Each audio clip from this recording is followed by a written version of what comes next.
Friends ನಮಸ್ಕಾರ. ನನ್ನ ಕತೆ ನಿಮ್ಮ ಜೊತೆ. ಇವತ್ತು ವರ್ಕ್ ಮಾಡ್ತಿರೋದು ಸಿರಾ ತಾಲೂಕು ದಾರ್ನಕುಂಟೆ ಎಂಬ ವಿಲೇಜಲ್ಲಿ ವರ್ಕ್ ಮಾಡ್ತಿರೋದು. ಇದೇನಪ್ಪ ವರ್ಕ್ ಮಾಡಿರೋ ತೋರಿಸ್ತಾ ಇದ್ದೀನಿ ಅಂತ ತಿಳ್ಕೊಬೇಡಿ, ಇದು ಬೇರೆ ವರ್ಕ್ ಮಾಡಿರೋದು. ಕಸ್ಟಮರ್ಗೆ ವರ್ಕ್ ಸರ್ಟಿಫೈ ಆಗಿಲ್ಲ, ಕರ್ಗ ಬಂದು ತೋರಿಸ್ತಾ ಈ ಥರ ಮಳೆ ಬಂದರೆ ನೀರೆಲ್ಲ ಒಳಗಡೆ ಬರುತ್ತೆ ನೋಡಿ, ಈ ಥರ ಆಗಿದೆ, ದಯವಿಟ್ಟು ಏನಾದರೂ ರೀವರ್ಕ್ ಮಾಡಿಕೊಡಿ ಅಂತ ಕೇಳಿರು.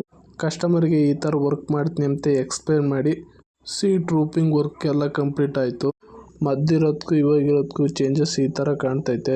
ಸೀಟ್ ರೂಪಿಂಗ್ ಕಂಪ್ಲೀಟ್ ಆಗ್ತಿದೆ. ಕಸ್ಟಮರು ಸಹ ಒಂದು ಸಿಂಟ್ಯಾಕ್ ಮಾಡಬೇಕು ಅಂದರು ಸಹ ಅದಕ್ಕೆ ಮೆಟೀರಿಯಲ್ ಹಳೆ ಮೆಟೀರಿಯಲ್ ಇತ್ತಂದರು. ಬಿಡಿ ಹೋಗಲಿ ಅಂತ ಅದನ್ನೇ ಎಲ್ಲ ಕಟ್ ಮಾಡ್ಕೊಂಡು ಜೆಂಟ್ ಮಾಡ್ಕೊಂಡು ಮಾಡಿದೆ. ಇದು ಸೈಜ್ ಬಂದು 4x4. Sintex stand work complete ಆಗ್ತಿದ್ದಂಗೆ ಸ್ಲೈಡಿಂಗ್ ಗೇಟ್ ಮಾಡಬೇಕಾಗಿತ್ತು.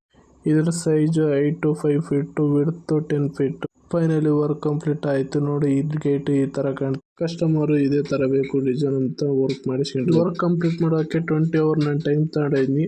ವರ್ಕ್ ಇಷ್ಟ ಆಗಿದ್ರೆ ಲೈಕ್ ಮಾಡಿ, ಸಬ್ಸ್ಕ್ರೈಬ್ ಮಾಡ್ಕೊಳ್ಳಿ. ಮುಂದಿನ ಬ್ಲಾಗ್ ಸಿಗ್ತೀನಿ. ಎಲ್ಲರಿಗೂ ಬಾಯ್.